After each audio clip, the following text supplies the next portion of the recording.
Chrissy Russel has been living on the streets of Portland for a little more than a year. Horrible, horrible, yeah. I'm not used to this, I've always had a place to live. For months, she camped on the city's Bayside Trail behind Trader Joe's. You were one of the first people here. Did it shock you how many people ended up on this trail? Yeah, it did. And slowly, but it just, all of a sudden, I woke up one morning and it was like tons of tents over there around me. An encampment that gradually expanded was quickly forced down by the city last week.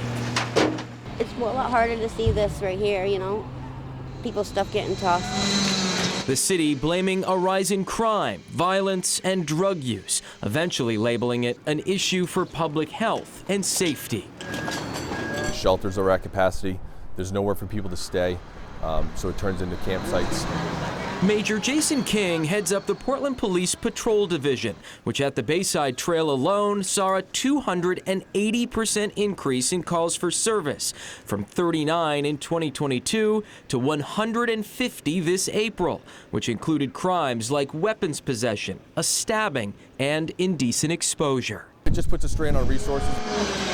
That's true citywide. Right now, Portland is helping to house more than 1,100 homeless and asylum seekers at a cost of more than $40 million. But hundreds more remain unhoused and in need of city services that are already stretched thin. The need is grown, and I don't think it's getting any better. Bill Burns is the substance use disorder liaison with Portland Police's Behavioral Health Unit, a group specially trained to help divert calls from the police and connect with those on the street. We're able to kind of get out on the street, develop relationships, develop trust, so that when the timing is right, we can have hopefully a place for someone to go. Burns' team has seen their contacts with those experiencing homelessness or substance use disorder increase 134% from 2022.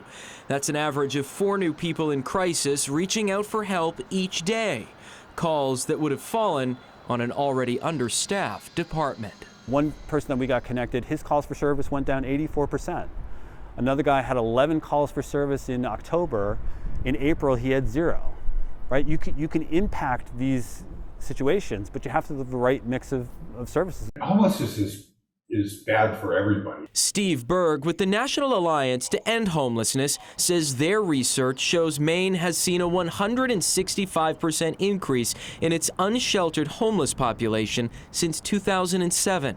He says the impacts are widespread and are also hitting hospitals. They end up bearing the cost, and in a small community, that kind of cost for the local hospital can be devastating. Maine Medical Center tells the I-Team it doesn't track how many people experiencing homelessness seek treatment in its ER.